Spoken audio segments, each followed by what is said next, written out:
Blanco, ojo. Perdón, me Bueno, disculpo. gracias por el compromiso que acaba de hacer Tomás de la donación que acaba de aceptar.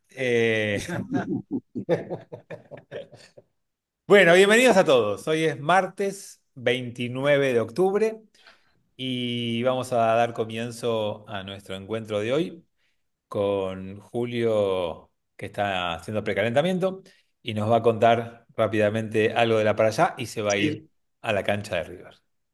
Bueno, la parashá es Noah y deriva de una palabra en hebreo y en ajeamenu, que significa descanso.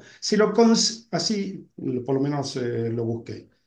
Se lo consideraba una persona correcta o virtuosa para la época. Él tuvo tres hijos, Shem, Ham y Jafet.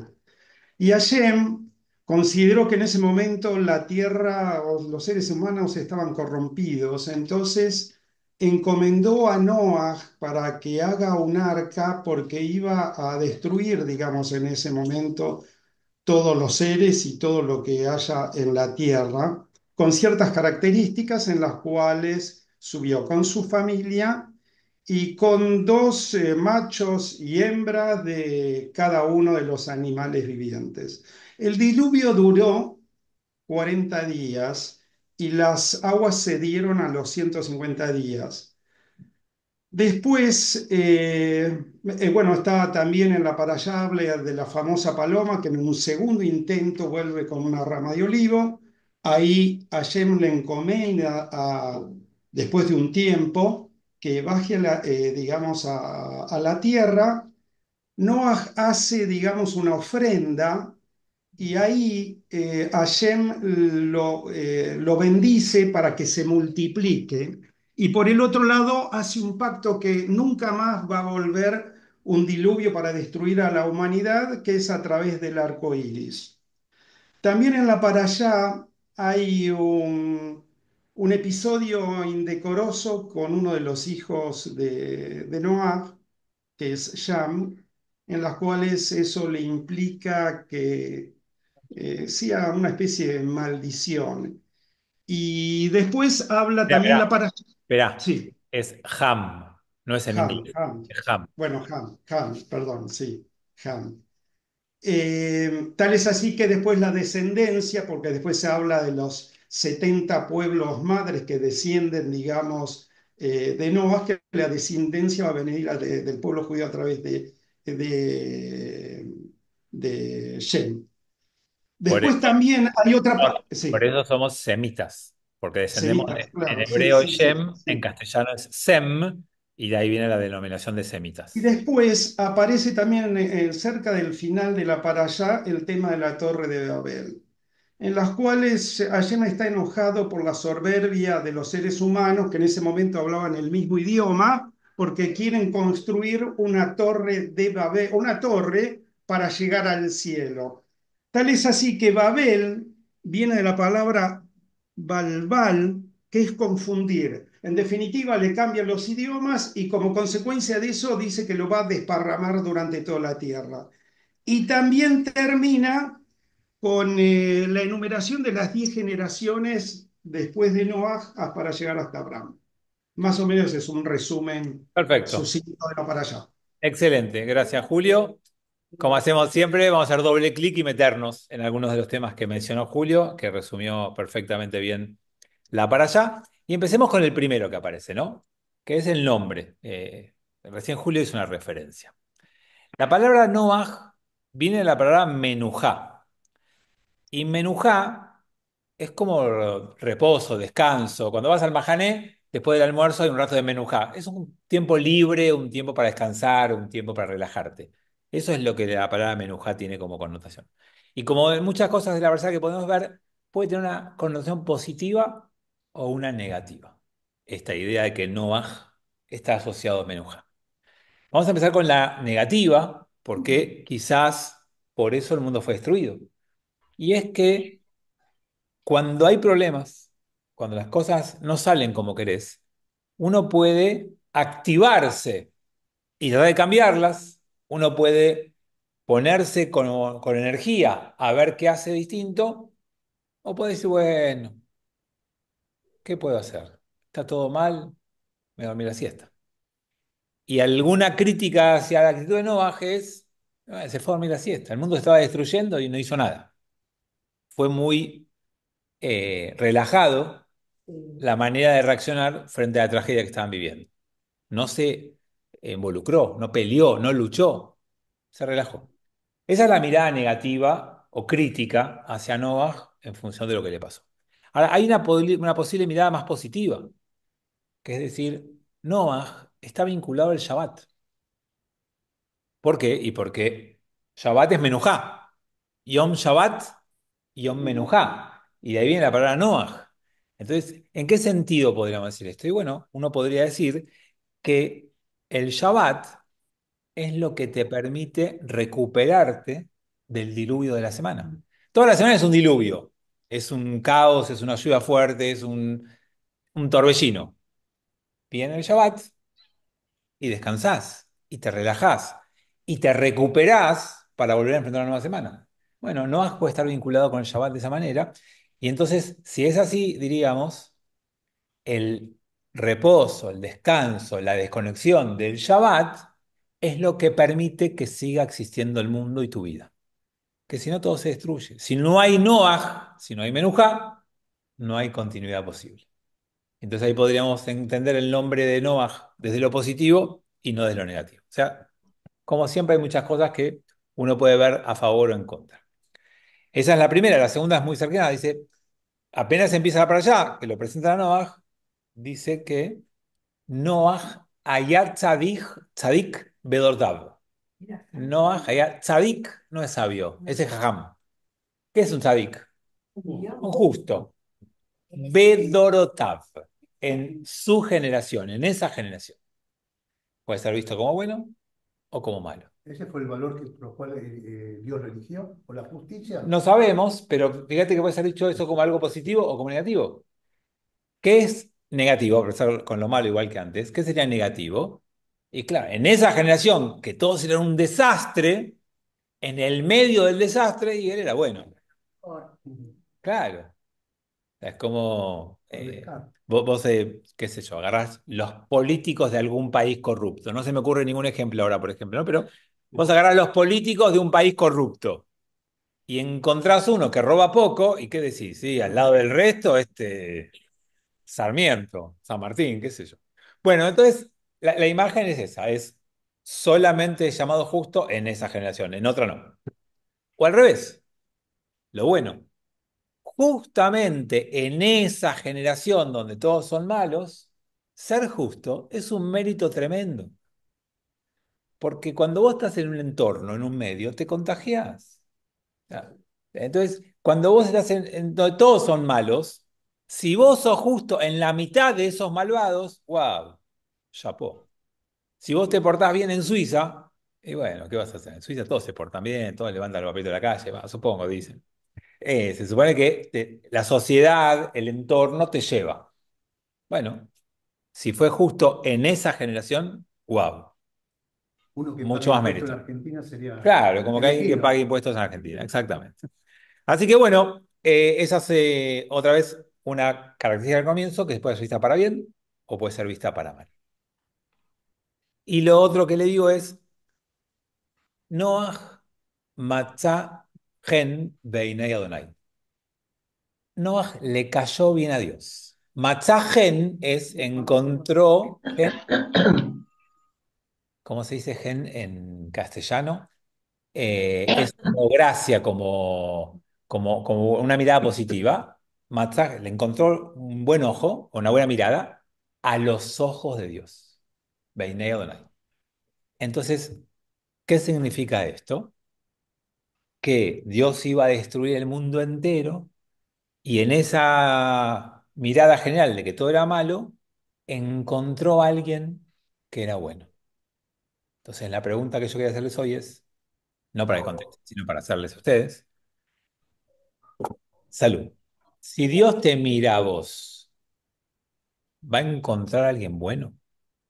Si está mirando y de eso depende salvar una casa, una cuadra, un barrio, una familia o un país, ¿qué diría cuando te ve?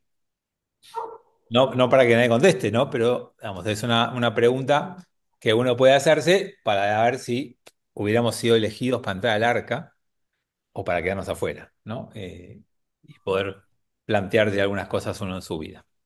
Entonces, a partir de ahí aparece la escena más cruda. Dios le dice a Noah, hacete un arca, construílo con este tamaño, con esta medida, ancho, alto y profundidad, y ponete al material, y ponele brea, y cerralo bien, impermeabilizalo, le puso Plavicom o algo de eso, y terminó de construir el arca y le dijo, ¿por qué? Porque voy a hacer llover, como dijo Julio, 40 días y 40 noches sin parar, porque el mundo se va a... ¿Le dio tiempo y plazo para Le hacerlo? dio, según los Midrashim, un año tuvo Noah construyendo, y ya que lo que mencionás, los Midrashim dicen que es a propósito. Ojo que estoy diciendo los Midrashim, ya no es la Torah, ¿sí? Son los comentarios de los rabinos posteriores. ¿Qué dicen los Midrashim? Que demoró un año en hacer el arca. ¿Para qué? ¿Por qué no le mandó un arca a Dios mismo? ¿Por qué no le hizo hacer algo más fácil? Oportunidad a los otros al saber lo que está haciendo, de si se arrepiente. Tal cual, ¿Le exactamente. dio la Por oportunidad de eso, transmitir lo que estaba haciendo? cuando vos haces un arca que medía 2, 3 cuadras, Mm, lo haces al aire libre, estás construyendo algo y todo el mundo te va a ver que estás haciendo eso. ¿Y qué es lo que es esperable? Que la gente venga y diga, ¿qué estás haciendo, Noah? Y no diga, porque Dios no le dijo, esto es un secreto, no le digas a nadie. no. Entonces viene y dice, ¿qué estás haciendo? Un arca. ¿Por qué? Porque Dios va a destruir el mundo porque hay mucha maldad. Bueno, si Dios te dice eso, o si Noah te dice eso, vos podés decirte, me río de la pavada que estás diciendo, o che, ¿será que me estoy portando mal? ¿Tendré que escuchar un mensaje? ¿Tengo que cambiar? ¿Tengo que reflexionar? ¿Tengo que plantearme algo en mi vida? Bueno, parece que la mayoría de la gente eligió por no preguntarse nada y siguió adelante con su vida como si nada. Entonces, muchas veces en la vida nos suceden cosas duras, tristes, inesperadas, difíciles, pero en realidad, a veces, no siempre, pero a veces, hay señales que nos advierten que algo nos puede pasar. Lo que pasa es que no le prestamos atención. Las pasamos de largo porque estamos tan ocupados en algo o tan omnipotentes o creyendo que nada nos va a afectar que ni vemos esas señales. Entonces, esa generación pudo ver a Noah durante un año haciendo un arca y hubiera tenido la posibilidad de sumarse al proyecto, de entender lo que estaba pasando y reflexionar. Acuérdense lo que pasó en Nínive. No importa si el texto es verdad o mentira, o sea, son textos que nos enseñan a vivir. Cuando Ioná va a Nínive y dice, va a ser destruida, la gente se arrepiente, Mejor. hace ayuno, cambia y no se destruye. O sea que el mundo tal vez hubiera podido salvarse, pero a nadie le importó, porque cada uno pensó en sí mismo y no en todos. Y entonces, por eso le dio encargo hacer un arca y por eso tardó un año en hacerlo y por eso Dios permitió que la gente pueda advertir y cambiar. No lo hizo, pero el mayor problema es con Noah mismo. Noah es demasiado pasivo. Dios le dice, voy a destruir el mundo. ¿Qué contesta Noah? No le discute nada. Ni un emoji. O sea, no, nada. Y después Dios le dice, bueno, te vas a salvar vos y tu familia. Ok. Pero Levanta los hombros porque no hay respuesta. la familia fue un premio para él, porque los hijos no eran nada. La familia fue un problema. Depende de la familia que le tocó. No sé. Habría que ver. Por lo que pasó después con los hijos No, y demás, no por dan supuesto ningún que ejemplo. no, no es que sea un premio, sino que es la continuidad, que el mundo no Claro. desaparezca. O entraron Noah y la mujer, hijos y esposas. Pero lo cierto es que no hay reacción de Noah. Por eso el nombre, que significa algo de descanso, era medio quedado, ¿no? Digamos, era alguien que no se jugaba. Y quizás por eso responde la gran pregunta que siempre hacemos, es ¿por qué no fue el primer hebreo? Podría haber empezado ahí Dios con el primer hebreo y no fue elegido Noah. Iba a ser elegido Abraham 10 generaciones después. Porque Noah parece que no dio la talla. No Mm. se jugó, no se involucró, no peleó. Vamos a ver que Abraham se juega, que Moshe se juega. Ser judío es involucrarse, es jugarse, es meterse, es arriesgarse, es ser un hayal hoy, es estar dispuesto a pelear por lo tuyo, a defender. Y no lo hicieron. Noaj no lo hizo. Entonces quizás por eso no inició la historia de nuestro pueblo. Entonces, cuando está todo listo, el texto dice, bueno, ahora llegó el momento de la lluvia. Y Noaj no entraba. El texto dice que Dios lo tiene que meter y cerrar la puerta. En el fondo, parece que tenía la esperanza de que la lluvia no venga nunca, o tampoco tomaba decisiones, así como no defendía, tampoco se fue a salvar. Era como muy pasivo toda la mirada de Noaj que hay en la Torá. Se mete y llueve 40 días. ¿Qué otra cosa pasó 40 días? No, de No, el Sinaí. Éxodo son 40 años. ¿Qué En otra el cosa? Sinaí, en el Claro, Sinaí, cuando sube Moshe, Moshe. Moshe en el Con las Sinaí. tablas. Moshe en el monte Sinaí. ¿Qué otra cosa de no se contaría? 40, 40. Entonces, fíjense esto que interesante. Dios crea el mundo, quiere que el mundo funcione. Un hermano mata al otro. No funcionó. ¿Te acuerdan? Caín y Abel. Y después dio una nueva oportunidad para que funcione y el mundo pueda andar. Y tampoco funcionó. Después tuvo que destruir a todos y salvar a algunos y volver. ¿Está bien? Moshe quería ser el líder del pueblo judío. Y Dios le dijo, Ay, lo salvó de las aguas para que sea el líder del pueblo judío. Pero cuando iba a transformarse en el líder del pueblo judío, mató a un esclavo egipcio, ¿se acuerdan? A un sí, esclavo no, un capataz un egipcio, capataz que para estaba salvar a un esperando. esclavo hebreo. Cuando mata al capataz, es como cuando Caín mata a Abel. Se tiene que escapar y pasa un montón de tiempo. Y recién después vuelve a conducir el pueblo judío. O sea, hay un paralelo muy fuerte ahí. O sea, el mundo quiso funcionar, hubo un asesinato, no anduvo con esperar para que después funcione y después igual se arruinó. Moshe quiere arrancar, hay un asesinato, no puede, pasa un tiempo y después arranca, pero de vuelta no funciona. ¿Por qué hacen el becerro de oro? ¿Se acuerdan? Salimos de Egipto, hicimos el becerro de oro a los 49 días. Entonces, acá se produce la diferencia entre Noaj y Moshe. Venían en paralelo, pero cuando Dios le dijo a Noaj, voy a destruir el mundo, Noaj no dijo nada. Cuando hacen el becerro de oro, Dios le dice a Moshe, voy a destruir al pueblo de Israel y te voy a hacer a vos un mejor pueblo y un mejor nombre y un mejor libro para vos. Y Moshe no fue Noaj, fue Moshe. Moshe te plantó y le dijo, no, no los destruís. Y si los destruís a ellos, a mí también. Por- Y bueno, como Moshe sí fue judío, en los términos de involucrarse, de jugarse, de pelear, de desafiar, Moshe sí fue judío, el pueblo judío se salvó. Y Moshe cambia la historia de lo que Noaj no supo o no quiso hacer. Abraham Y también nosotros tenemos dijo, que intentar siempre mejorar la generación anterior y no repetir la generación anterior. Muchas veces terminamos repitiendo los mismos errores que hicieron las generaciones anteriores. Y Moshe fue Moshe porque en lugar de repetir el error de las generaciones anteriores, estuvo mejor e hizo algo positivo. Abraham también discutió Sí, con pero Dios. no era su Abraham también, pueblo, por supuesto. pero no era su pueblo. Pero también se Ah, pero jugó. se Pero jugó. también Se se jugó. jugó. No, no, No claro. permitió una destrucción libre y gratuita. Claro, podía haber algún Pero como detalle. está acá el tema de los 40, quería vincularlo con Moshe, porque está el vínculo con los 40 días de Moshe. Sinaí. Bueno, Julio hizo una referencia a los animales que subieron, que dijo que había dos por especie, y en realidad había dos por especie de los no kasher y 7 parejas por especie de los kasher. ¿Por qué? Porque cuando termina el diluvio y Noah sale del arca, ¿qué es lo primero que tenés que hacer? Agradecer.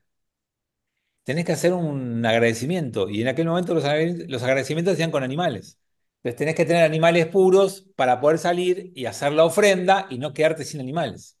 Entonces había una cantidad de animales impuros y una cantidad de animales puros. Para que apenas salgas, acordate, cada vez que te pase algo bueno, hay que agradecer. cuando salgas del arca que te contuvo, te encerró y te mantuvo bien, agradece. Nunca te olvides de esa parte.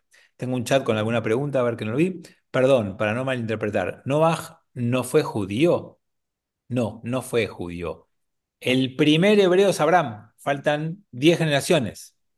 Como tampoco Adán fue judío. El judaísmo, está mal dicha la palabra, porque el primer Abraham fue hebreo. La palabra judío te aparece después. Pero si tomamos como parte del pueblo de Israel, el pueblo hebreo, el primero fue Abraham. O sea que todos los que estuvieron antes de Abraham no fueron paisanos. No ganaron premio Nobel, no pagaron la cuota de Tarbut. Tuvieron todas cosas que se perdieron, buenas y malas. Así que no, no fue judío, no, o hebreo.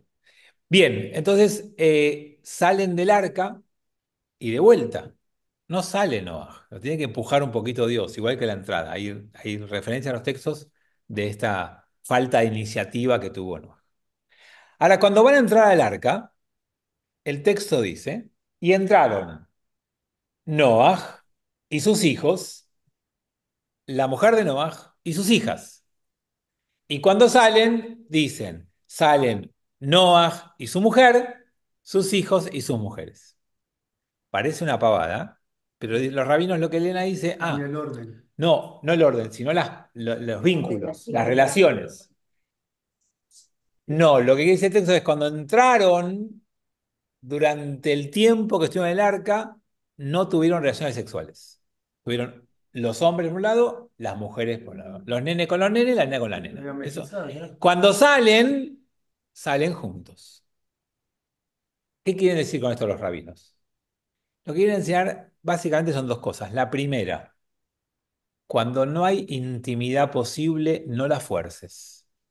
Estás en un lugar todo apretado, todo compartido. No, no se puede. Y además, se está destruyendo un mundo, tampoco es tiempo. Cuando salgan, será tiempo de. Por eso el Eclesiastés dice, hay un tiempo para cada cosa. Hay un tiempo para amar y un tiempo para odiar. Un tiempo para construir, un tiempo para destruir. Un tiempo para la paz, un tiempo para. Hay tiempo para cada cosa y no hay que mezclar esos tiempos y tener mucho cuidado en esa selección de cosas.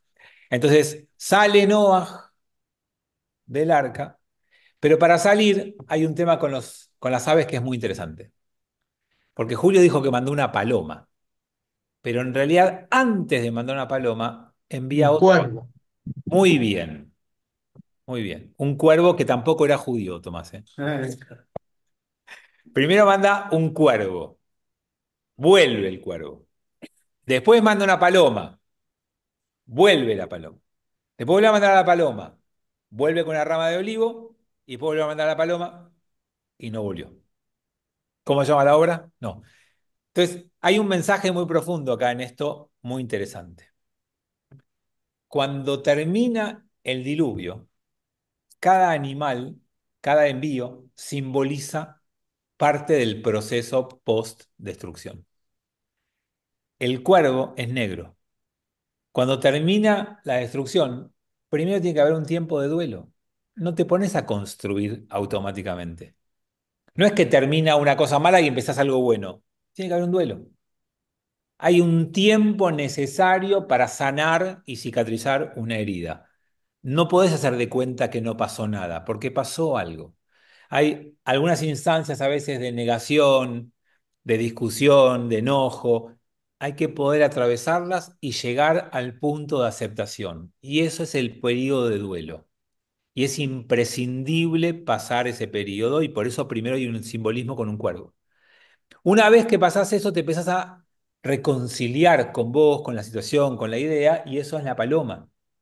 Y una vez que te reconciliás con la primera paloma, aparece el brote, la rama de olivo. Viene la posibilidad de volver a empezar, de que vuelva a florecer tu vida, que vuelva a crecer tu vida.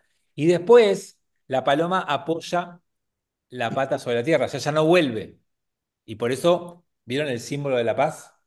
El símbolo de la paz es la pata de la paloma apoyada ahí. O sea, cuando termina todo ese proceso, recién ahí estás en paz. Y cuando estás en paz, vuelve a empezar la vida. Sí, Tomás. Perdón, el Talmud o Fabián tiene alguna interpretación. El cuervo tengo entendido que era el único animal que no subió en pareja. No, ¿cómo lo tenés entendido eso? ¿Por qué? No, yo te pregunto a vos que si hay alguna relación con toda la explicación que hiciste después sobre el duelo. Se me ocurrió si el hecho, ¿por qué fue el único animal que subió solo? La verdad es que el texto dice que todos subieron en pareja, de a dos, los no Yo puros leí, y yo leí las... en algún lado que el cuervo fue el único que subió solo. Pero debe ser un relato, no está en la Torá eso. Ok, Eso debe ser un perdón. relato de esos que complementan o tienen alguna... No, yo por si se relacionaba con el duelo o algo, por eso. No. No, de hecho, si hubiera sido así, no habría más cuervos en el mundo. Ok, gracias. Pero sí, no. Sí, y en la cancha de San Lorenzo también. Sí. Bueno, entonces tenemos a Noah que después de ese proceso sale. Y creo que el momento más difícil, ¿se acuerdan que yo una vez les pregunté cuando vimos Rosh Hashanah? ¿Cuál fue el momento más difícil de la vida de Abraham? Y vimos si era cuando Dios le dijo que mate al hijo, cuando estaba con el cuchillo así. Y yo dije, no, el momento más difícil es cuando bajó de la montaña. Después de haber hecho lo que casi hace y después de ver lo que implicó ver a su hijo atado y él con el cuchillo arriba, mirarse a los ojos y esa imagen, ¿cómo te la borrás? O sea, cuando bajás de la montaña, porque vos podés hacer un acto de fe, de arrebato, pero después la imagen vuelve un... O sea, el después es muy difícil. Bueno, para mí el momento más difícil de la vida de Noah es cuando salió del arca. Vos te bajás del arca y ¿qué ves? Todo destruido, toda la gente muerta. O sea, terminó el mundo.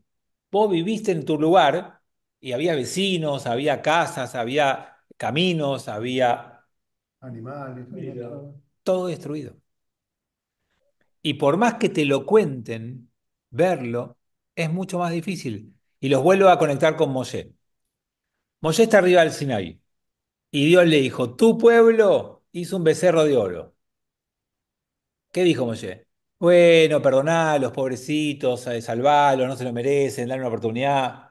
Ok, le doy una oportunidad. Baja Moshe, lo ve y se pone loco, tira las tablas, casi digo los cagapedos. No lo dije, casi digo. Entonces, estoy grabando, uy, me van a censurar. Entonces, no es lo mismo cuando ves las cosas que cuando sabes que van a pasar. No es igual. Bueno, Dios le dijo, voy a destruir el mundo, pero en el arca no se veía nada. Cuando baja y sale, ve con sus propios ojos lo que pasó. Y entonces por eso es tan importante el símbolo que va a aparecer ahí. Julio lo mencionó. Dios hace un pacto con Noah y saca el arco iris, que es el símbolo que le recuerda a Dios y al hombre que nunca más va a haber un diluvio que termine con todo. El hombre, vos, yo, el ser humano, necesita recordatorios de que la vida es posible y que no va a haber destrucción total nunca más. Porque si no, ¿cómo salís a la calle? ¿Con qué coraje, con qué valentía salís a la calle si te pones a pensar todas las cosas malas que podrían llegar a pasar? Eso es una de las cosas más difíciles que nos quedan como traumas. Cuando vos enfrentás una situación difícil, un accidente, un robo violento, una pérdida cercana, después todo te da miedo, después todo es difícil y por eso Noah necesitó ver algo que lo tranquilice. Cuando somos chiquitos, a veces la cara de nuestra mamá o la voz de nuestros papás nos ayudan a eso. Y cuando sos grande, bueno, la experiencia religiosa intenta muchas veces darte una seguridad, una tranquilidad para que te animes, para que salgas y construyas a pesar de que sabes que todo se puede destruir, que todo es efímero. Entonces, Noah salió del arca, ve todo lo efímero, todo lo difícil que es volver a creer y apostar por este mundo, y Dios hace un pacto para que pueda pasar.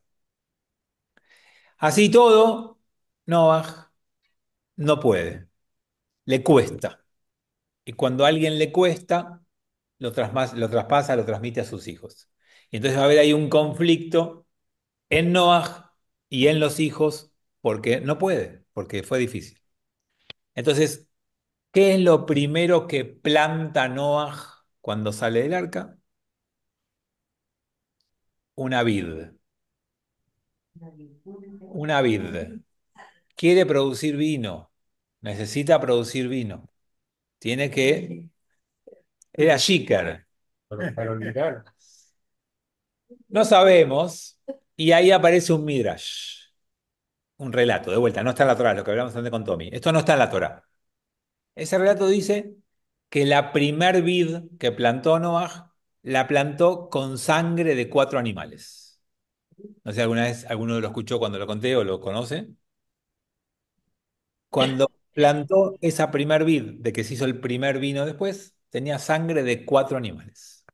Tenía sangre de león, sangre de cordero, sangre de mono y sangre de chancho.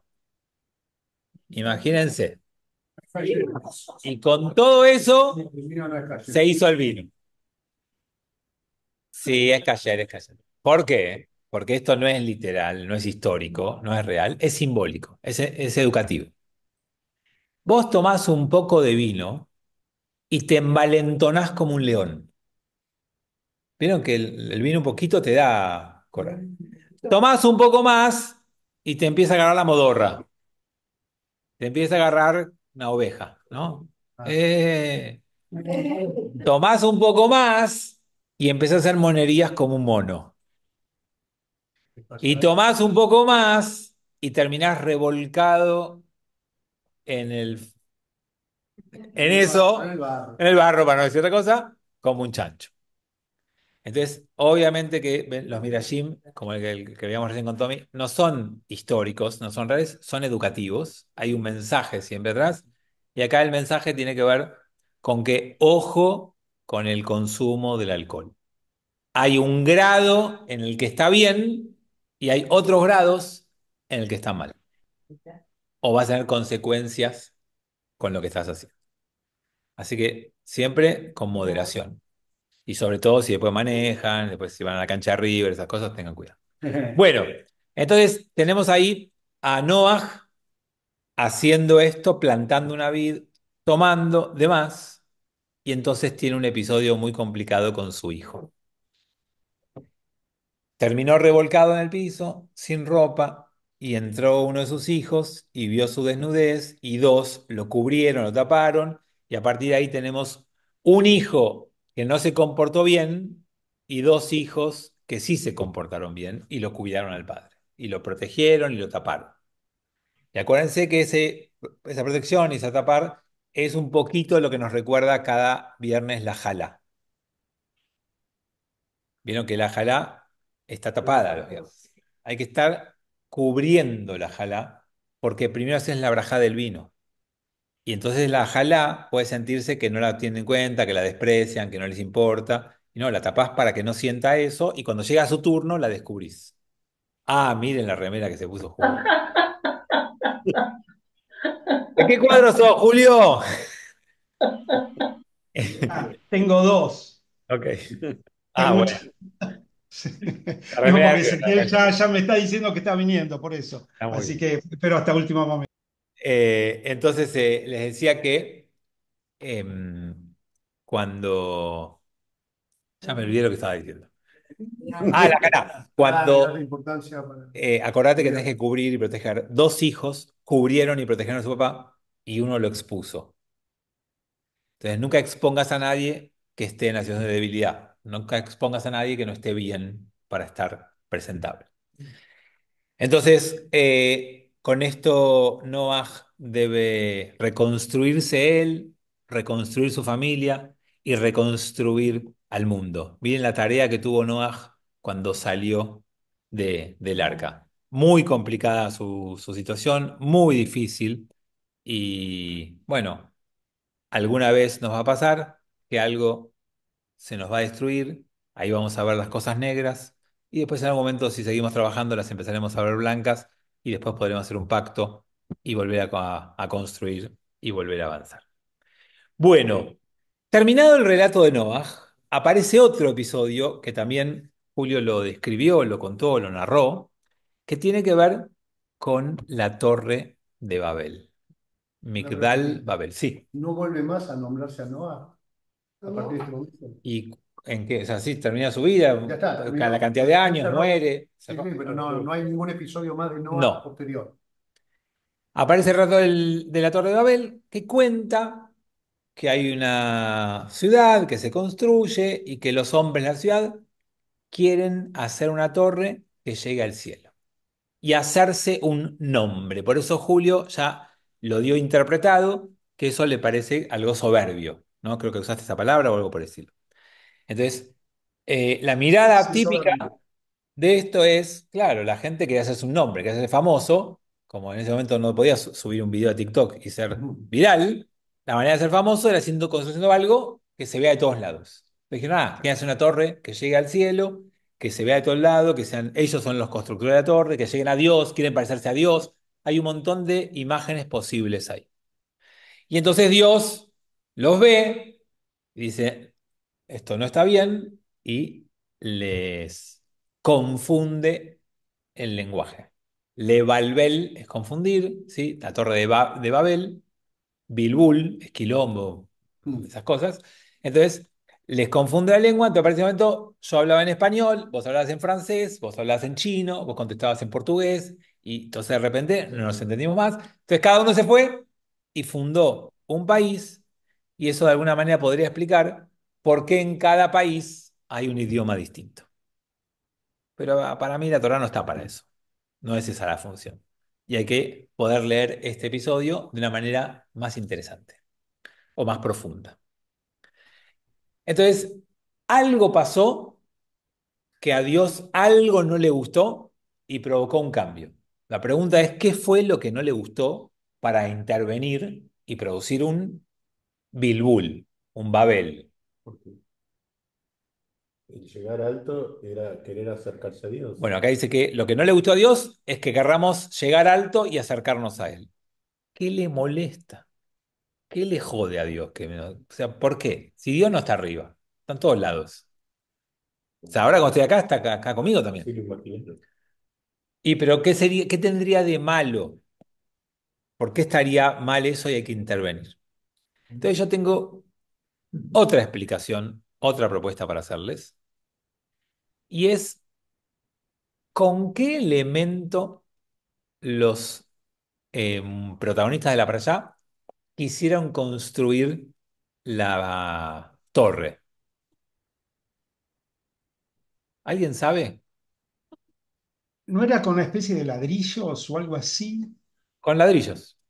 Sí. Exactamente. Entonces, la pregunta es, ¿cuántas veces en la Torá se construye con ladrillos? Ninguna, me parece, ¿no? Solo dos, Sí, porque no es lo habitual. En Ujú. la época de la Torá se construía con piedra, no con ladrillos.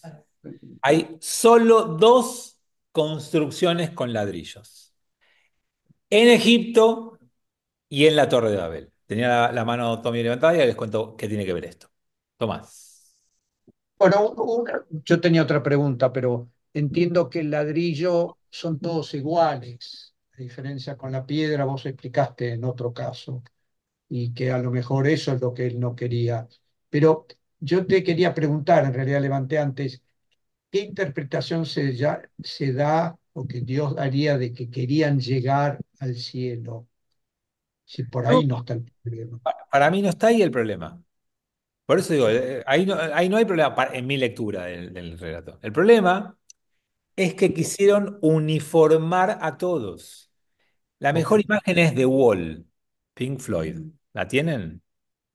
Bueno, cuando un régimen totalitario quiere que toda la gente sea igual, piense igual, hable igual, se vista igual, crea en lo mismo, estamos frente a un régimen que hay que cambiar, que no puede funcionar. Y hay en la historia de la humanidad un montón de ejemplos, lamentablemente, de personas, regímenes o sistemas de gobierno que quieren que todos nos parezcamos lo más posible. Y lo que el texto va a criticar es eso, porque con Egipto pasaba lo mismo. Quería que todos seamos igualitos, somos esclavos. No es que hay un Moshe, hay un Aarón, hay una Miriam, no, son todos esclavos. Esclavos es igualdad. Son todas las personas iguales y no me importa la especificidad, la diferencia de cada uno. Por eso el castigo, que no es castigo. Lo que la propuesta de Dios es, sean todos distintos, sean cada uno único. Cada uno tiene que tener un color especial, un aporte distintivo que nadie más puede hacer, solo vos. Vos hoy no viniste y esto es distinto. Nadie te puede reemplazar. Nadie va a ser vos. Por supuesto, tu tarea la pueden reemplazar, pero a vos no te reemplaza nadie. Yo dejo de venir acá y va a venir otro Moreno, va a venir otro Rabino, va a venir otro y lo va a hacer mejor. Nadie, por eso digo, va a venir otro, Pero es único. pero es otro, no soy yo. Y los chistes malos que yo hago, no los va a hacer, no los va a Tan hacer. malo no. Entonces, cada uno tiene un aporte único para hacer. Nadie es indispensable, pero cada uno es distinto. Y ese es el mensaje del relato. Entonces, por eso, todos queriendo ser igualitos, como un ladrillo, que para construir es re cómodo. Es fácil, porque pones uno arriba del otro y listo. Las piedras, y pará, hay que encajar, esperá, pone esta, después pone esta arriba, esta abajo, porque si no se cae. O sea, es mucho más difícil construir con piedras. Pero ¿sabes qué? Cuando encajan bien, son súper sólidas. El cote. El ladrillo necesita un pegamento externo, porque si no, no pega. Vos necesitas una fuerza exterior para mantenerte igual a los demás. Y eso es lo que está mal. Esa es la crítica del texto. ¿Saben la cantidad de sociedades que sufrieron personas que querían todos igualitos? Si alguna vez tienen la posibilidad de leer biografías, desde Stalin hasta Hitler, hasta Mussolini, está lleno de ejemplos en la historia de la humanidad, y para atrás ni que hablar, de personas que querían, los militares en la Argentina, pelo corto, vestidos así. Hoy Corea del Norte, hay un montón de situaciones. Irán, toda la mujer. Estoy leyendo Nexus, el nuevo libro de Yuval Harari, ¿no? Y él cuenta que vieron que hay mucho reconocimiento facial, mucha tecnología hoy de reconocimiento. Bueno, en Irán se aplica para controlar las calles y que ninguna mujer salga sin el velo, tiene otro nombre. No, no, Burka. no, Al burka. no, en el libro lo llama, no, no, no, Ah, Vulca no es. es con J, bueno, no importa. Y tiene hecho un sistema en Irán que si vos salís y estás en tu auto, solo, sola, y te sacás el velo, cuando pasás por esas cámaras que hay en el país y te detecta, en el momento te llega un mensaje de texto que te dice que estás sin eso puesto. A la segunda vez tenés una pena de prisión. O sea, la primera es una advertencia, te llega el mensaje de texto, ponételo.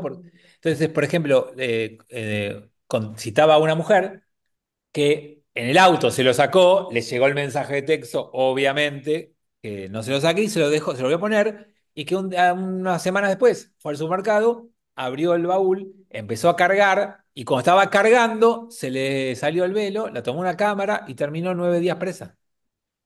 O sea, el control sigue siendo hasta el día de hoy lo que muchos, Hijab. eso, Hijab. la jihad, que no sé cómo se pronuncia tampoco.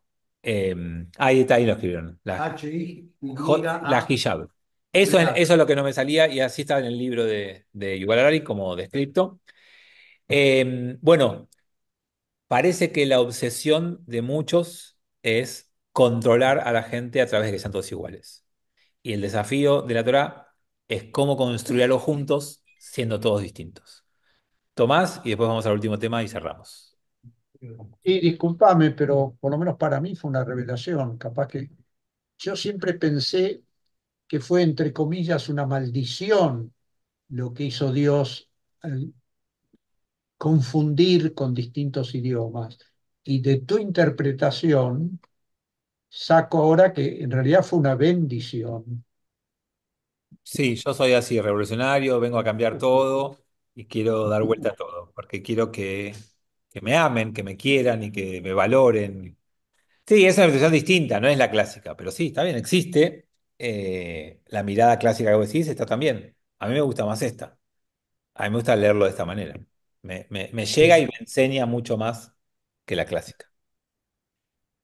Y por eso desde este aprendizaje quiero que terminemos un último minuto hablando de hoy y los desafíos de hoy.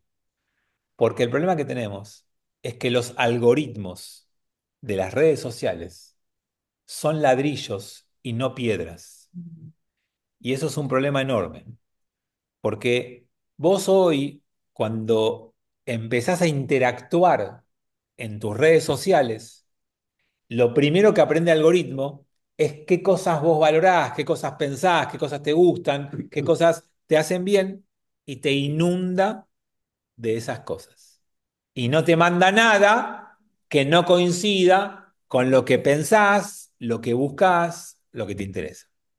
Y cuando estás queriendo comprar, voy a contar justo que me pasó a mí la semana pasada o hace 12 semanas, unas cápsulas de café y que después leas el diario y te aparezcan cápsulas de café alrededor, no pasa nada. O sea, si me rompe un poco los Baizen, pero no es nada grave. Pero cuando están leyendo noticias y entonces el algoritmo solamente te vaya a mandar noticias en la línea en la que vos estás pensando, eso reafirma cada vez más que tenés razón. Y entonces estamos en una época y en un tiempo y en un mundo donde todos gritan porque todos tienen razón y todos están convencidos de esa información. Y si no tenés alguna duda, te muestro 14 reels que demuestran que yo tengo razón. Pero nadie se da cuenta que esos 14 reels los envió un algoritmo que te quiere mandar la confirmación de lo que ya pensás. Entonces, estamos yendo hacia un mundo donde hay algunos tipos diferentes de ladrillos, pero son todos ladrillos. Y no estamos incentivando las piedras, donde todas son distintas y no es exactamente igual a la otra. Así que quería compartirles esto. Acá me dice que la próxima me contestan en alemán, pero no sé alemán. Y para la próxima Eh, tengo un alemán que me hace olvidar que me tenés que contestar. Así que Fabián, sí, hay un libro que se llama 1984, sí.